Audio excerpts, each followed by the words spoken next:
জাতিসংঘ ইউএনও কি করছে? শুধু এই কারণে যে কিছু দেশ ভেটো দিতে পারে, এটাকে বলে একটা সাংকেতিক প্রতিবাদ। এটুকুই আমাদের জন্য। যতক্ষণ না আমরা মুসলিমরা একত্রিত হই, আমরা আমাদের কাজ করতে পারবো না। আমি ফিলিস্তিনের মুসলিম উম্মার জন্য 13 দফা কর্মপরিকল্পনা নিয়ে একটি বক্তৃতা দিয়েছি। যেহেতু আজ এটি আলোচনার বিষয় নয়, সেই সম্পর্কে বিস্তারিত বলবো না, আপনারা সেই বিষয়ে আমার ভিডিওটি দেখতে পারেন। কিন্তু আল্লাহ আমাদের সবাইকে পরীক্ষা করছেন। ফিলিস্তিনিদের পরীক্ষার বিষয়ে বলতে গেলে তাদের বেশিরভাগই অত্যন্ত সফলভাবে উত্তীর্ণ হবে। যারা মারা গেছে তারা শহীদ, আল্লাহ ইনশাল্লাহ তাদের জান্নাত দান করবেন। যারা কষ্ট পাচ্ছে, আল্লাহ তাদের অটলতা দান করুন। আল্লাহ তাদের শান্তি দিন, আল্লাহ তাদের প্রশান্তি দিন। এটা দেখা চমৎকার যে মায়েদের সন্তান শহীদ হচ্ছে, তারা আল্লাহর প্রশংসা করছে, আলহামদুলিল্লাহ। এটা আল্লাহর পক্ষ থেকে, তারা অভিযোগ করছে না, তারা আল্লাহর শুকরিয়া আদায় করছে যে আমরা আল্লাহর পথে সেবা করার সুযোগ পেয়েছি। আল্লাহ সুবহানাহু ওয়া তাআলার জন্য ফিলিস্তিনের সমস্যার সমাধান করা খুবই সহজ। আল্লাহ আমাদের পরীক্ষা করছেন। যেমন আল্লাহ সূরা আনআম বা মুলক অধ্যায় 6 আয়াত নম্বর 2 বলেছেন, আল্লাহ মৃত্যু এবং জীবন সৃষ্টি করেছেন পরীক্ষা করার জন্য, যে কর্মে তোমাদের মধ্যে কে উত্তম। যখন কোনো দুর্যোগ আসে তখন সেটা হয় শাস্তি অথবা পরীক্ষা। আল্লাহ কোরআনের সূরা বাকারা 2 নম্বর অধ্যায়ের 143 নম্বর আয়াতে বলেন যে, আমি তোমাদের এক মধ্যপন্থী জাতি, এক ন্যায়পরায়ণ ভারসাম্যপূর্ণ সম্প্রদায় হিসেবে তৈরি করেছি, যাতে তোমরা মানবজাতির উপর সাক্ষী হতে পারো এবং রাসূল তোমাদের উপর সাক্ষী হতে পারেন।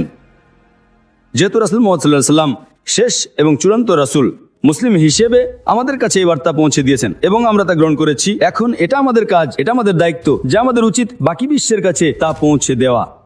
বিদায় হজের সময় প্রিয় নবী মুহাম্মদ সাল্লাল্লাহু আলাইহি ওয়াসাল্লাম সাহাবীদের জিজ্ঞাসা করেছিলেন, সেখানে 1,24,000-এরও বেশি সাহাবী ছিলেন। তিনি তাদের জিজ্ঞাসা করেছিলেন, আমি কি তোমাদের কাছে বার্তা পৌঁছে দিয়েছি?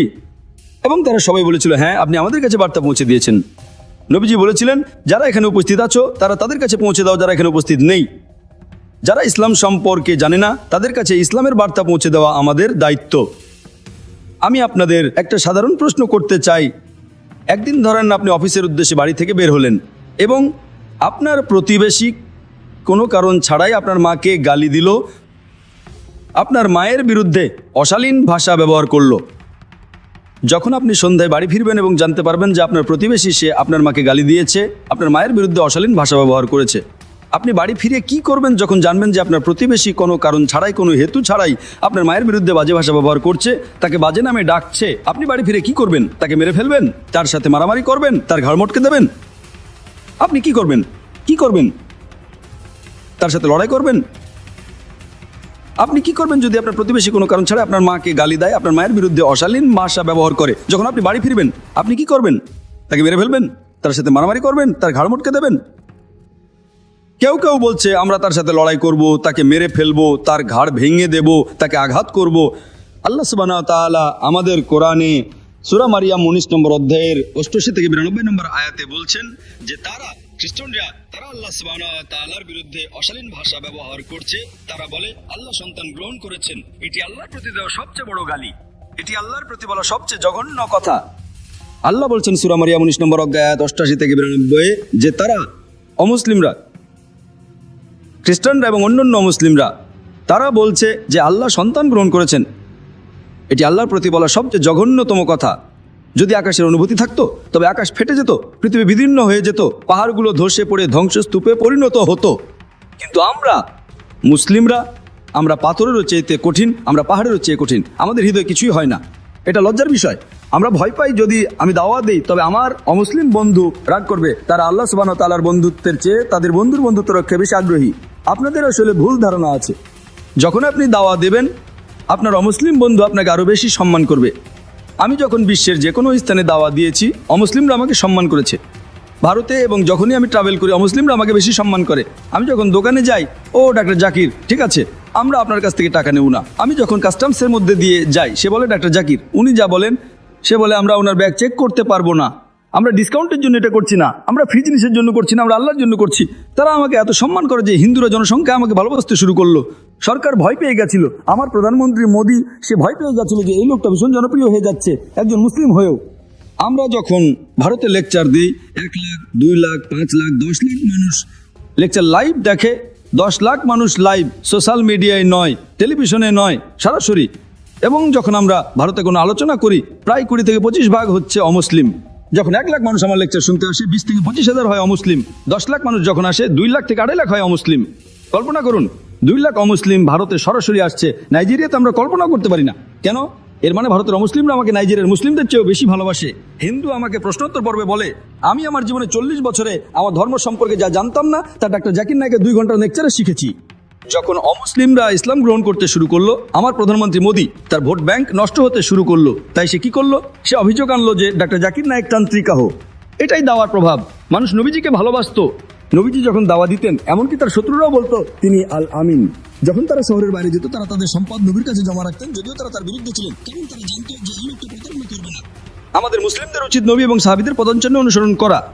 আমাকে বিশ্বাস করেন, যখনই আমি বিশ্বের অন্য প্রান্তে যাই, যদি আমি পশ্চিমা দেশগুলোতে যাই, যদি আমি ইউকে বা অন্যান্য জায়গায় গিয়েছিলাম, আবার 25,000 মানুষ এসেছিল। যখন ভিড় বড় হয় সরকার একটু ভয় পেয়ে যায়, অমুসলিম সরকার। তাই আমরা স্যাটেলাইটের মাধ্যমে বাতাসে যাচ্ছি, আমরা সোশ্যাল মিডিয়ার মাধ্যমে যাচ্ছি।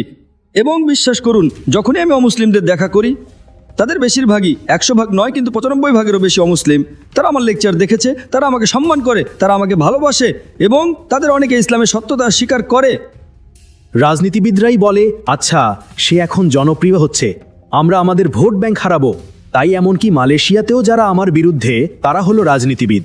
তাই আমি মালয়েশিয়ার রাজনীতিবিদদের বিরুদ্ধে মামলা করেছি। মালয়েশিয়ার হিন্দুরা আমাকে ভালোবাসে।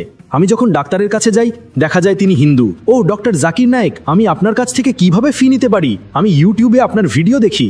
ভারতের রাজনীতিবিদরা এবং মালয়েশিয়ার অমুসলিম রাজনীতিবিদদের আমার সাথে সমস্যা আছে, কারণ তারা সত্যের মুখোমুখি হতে পারে না। ভোট ব্যাংকের জন্য তাদের অপবাদ দিতে হয় যাতে তারা ভোট ব্যাংক পায়। এবং এখন রামাসামি আমাকে 1.52 মিলিয়ন রিঙ্গিত দিতে পারছে না। আমি পারছি না। সে ক্রাউড ফান্ডিং বা গণচাঁদা করছে।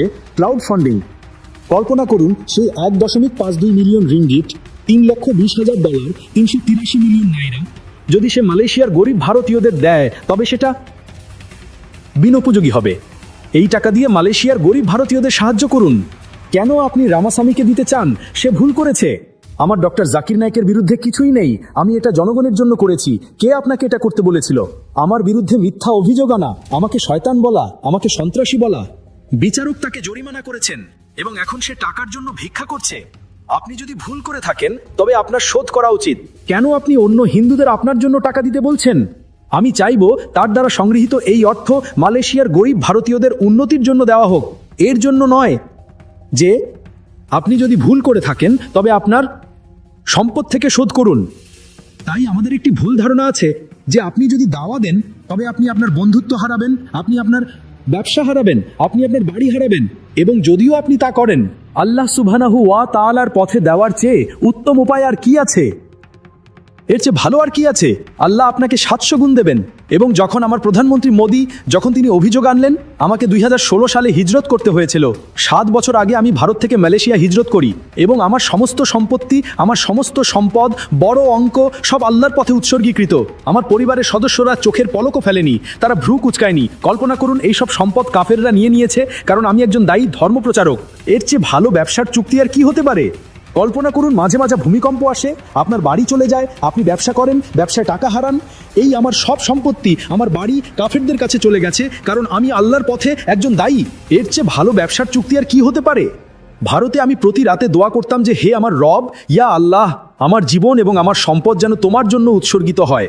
আল্লাহ আমার দোয়ার অর্ধেক শুনেছেন। আমার সম্পদ আল্লাহর পথের জন্য চলে গেছে।